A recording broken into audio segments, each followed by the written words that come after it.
बहुत शुक्रिया। शेख रशीद अहमद साहब गुफ्तगू कर रहे थे। साबिक अटॉर्नी जनरल माहिर कानून अनवर मंसूर साहब भी हमें ज्वाइन कर चुके हैं, उनसे बात करते हैं। अनवर मंसूर साहब, कानूनी नुक्तों को ज़रा हम इस पर बात कर लें, क्योंकि बड़ा अहम तारीखी फैसला है सुप्रीम कोर्ट का। सुप्रीम कोर्ट ने तो कह दिया है कि 90 रोज़ में ही उन्हें 12-13 दिन जो ज़ाया हो गए हैं, ठीक है, उसको आगे बढ़ा दें और 14 मई को पंजाब में इलेक्शंस हो जाएं। सर, अब तो कोई गुंजाइश नहीं बनती कि इसमें इलेक्शंस को या डेट को आगे बढ़ाया जाए? सर देखिए, बिस्मिल्लाहिर्रहमानिर्रहीम, बहुत शुक्रिया साहब। जो अभी फैसला आया है सुप्रीम कोर्ट का, वो बेसिकली उसको जो इलेक्शन कमीशन ने एक खत के जरिए या नोटिफिकेशन के जरिए ये कह दिया था कि हमारा पिछला नोटिफिकेशन जो है वो उसको कल अदम कर दिया था उसको। सुप्रीम कोर्ट ने ये कहा है कि ये इख्तियार नहीं था इलेक्शन कमीशन ऑफ पाकिस्तान के पास कि वो एक डेट दे। उसके पास ये इख्तियार नहीं था कि वो इलेक्शन को आगे लेके जाए, और उसके पास ये इख्तियार नहीं था कि वो जो है वो किसी तौर पर भी इलेक्शन के डेट के अंदर को मुदाखलत करे। उसके साथ साथ सुप्रीम कोर्ट ने ये बेसिकली कहा है कि जितने इदारे हैं वो उसके मदद करेंगे और उसके पैसे भी देंगे, सिक्योरिटी भी देंगे, और जो इलेक्शन कराने के जितने मामलात हैं उनके साथ करेंगे। फेडरल गवर्नमेंट जो है वो इसको इंश्योर करेगी।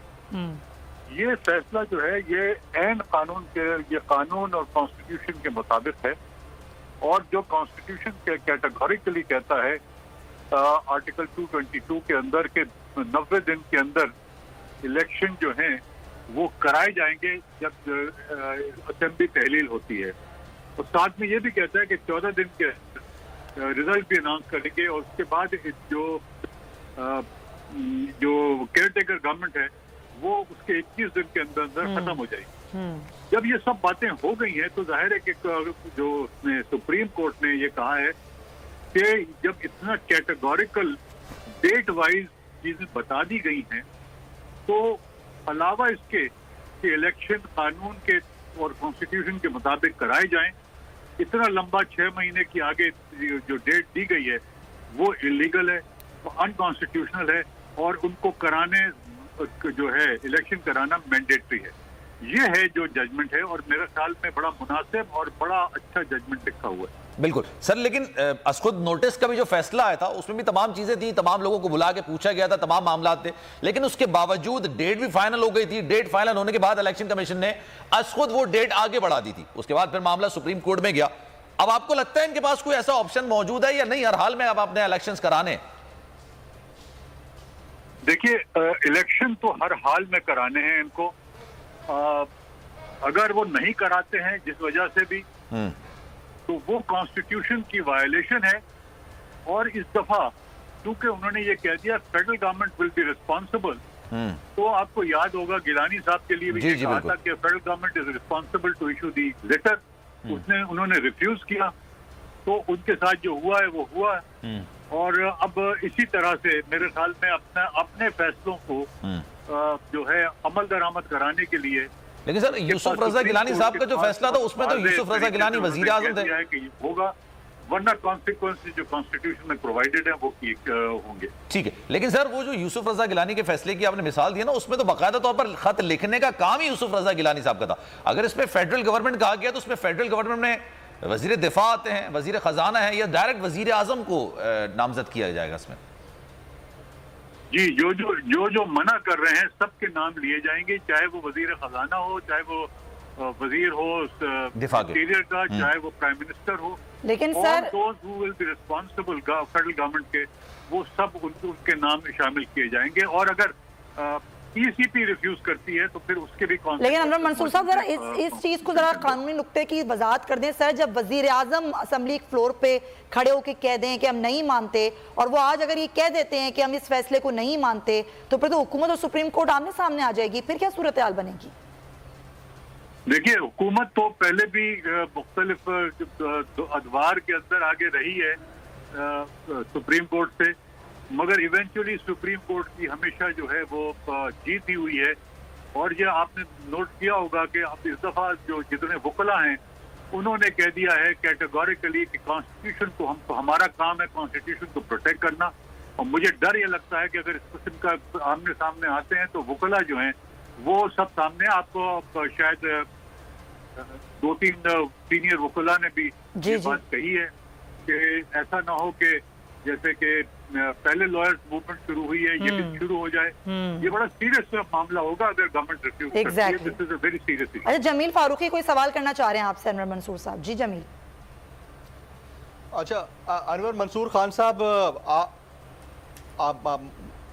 सर मैं ये जानना चाह रहा हूँ कि अगर अभी आजम नज़ीर तारड़ साहब ने जिस तरह कहा कि ये 3 रुकनी बेंच का जो फैसला है इस पर अफसोस का इजहार करता हूँ, यानी in a sense between the lines उन्होंने इसको मुस्तरद किया है इस फैसले को। तो अगर वजीर कानून ये कर रहे हैं और वजीर आजम ये करते हैं, दोबारा बोले, मैं समझ में नहीं आई ये बात। अच्छा जमील दोबारा बोलिएगा, अनवर मंसूर साहब को आवाज शायद नहीं आ रही है। सर वजीर कानून और वजीर आजम, जी मैं ये पूछ रहा हूँ कि वजीर कानून, वजीर आजम और हुकूमती मशीनरी के ऊपर फैसला ना मानने की सूरत में, जो कि उन्होंने कह दिया कि हम नहीं मानते, उन पर कंटेम्प्ट लग सकती है। सुमैया आप पूछ लीजिएगा। हाँ जी, वो सवाल कर रहे हैं कि भाई अगर वजीर आजम, वजीर कानून, इलेक्शन कमीशन नहीं मानते हैं इस फैसले को, कंटेम्प्ट ऑफ कोर्ट लग सकती है उन पे।